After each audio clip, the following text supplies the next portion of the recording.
ভেঙে গিয়ে মানুষেরা নিঃস্ব হয়ে পড়ছে। ঠিক সেই সময়টাতে আমরা সরকারের কাছে বলতে চাই, প্রতি বছর বর্ষা মৌসুমে আমার রংপুরের তিস্তার মানুষেরা বাড়ি হারা হবে, ফসল হারা হবে, নিঃস্ব হবে, সেটা আর দেখতে চাই না। অবিলম্বে তিস্তা মহাপরিকল্পনা বাস্তবায়ন করতে হবে। ভাইরা আমার, আমরা সরকারকে একটা কথা বলতে চাই, ভোটের কিন্তু 2 দিনও পার হয় নাই, জনগণ গণভোটকে ভুলে যায় নাই।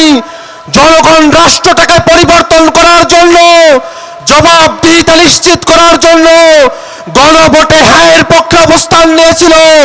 অতএব জনগণকে ফাঁকি দিয়ে গণভোটকে থেকে পিছিয়ে আসা যাবে না।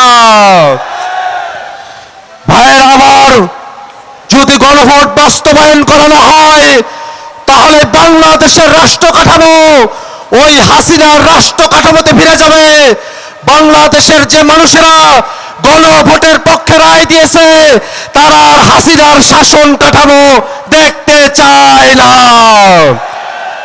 ভাইরা আমার, যখন নতুন কাঠামোর কথা আমরা বলি, সংবিধানের প্রসঙ্গ আসে, সম্প্রতি সংবিধান নিয়ে বাংলাদেশের উচ্চ আদালত থেকে একটি রায় এসেছে। ত্রয়োদশ সংশোধনীর যে তত্ত্বাবধায়ক সরকার, সেই সরকারটা ফিরে এসেছে। তত্ত্বাবধায়ক ফিরে আসার জন্য বাংলাদেশের জনগণ সেই 12 তারিখে রায় দিয়েছে।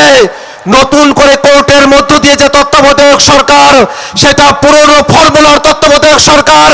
বাংলাদেশের মানুষেরা এই রায়ের প্রতি ইতিবাচক, কিন্তু বাংলাদেশের মানুষেরা পুরনো ফর্মুলার তত্ত্বাবধায়ক সরকার না, নতুন ফর্মুলায় জুলাই সনদ অনুযায়ী তত্ত্বাবধায়ক সরকার দেখতে চায়। ভাইরা আমার, আজকে যখন আমরা এখানে সমাবেশ করছি, তখনও লালমনিরহাটে পুশিনের চেষ্টা করা হচ্ছে। বাংলাদেশের স্বাধীনতা, সার্বভৌমত্বকে ওরা বৃদ্ধাঙ্গুলি দেখানোর চেষ্টা করছে। আমরা রংপুরের মানুষেরা বলতে চাই, রংপুর নিয়ে যত ষড়যন্ত্রই করা হোক না কেন, এই রংপুরের মানুষের বুকে 1 ফোঁটা রক্ত থাকা পর্যন্ত রংপুরকে অন্য কোন বিদেশি দাবিদার রংপুরকে দখল করার সাহসও করতে পারবে না।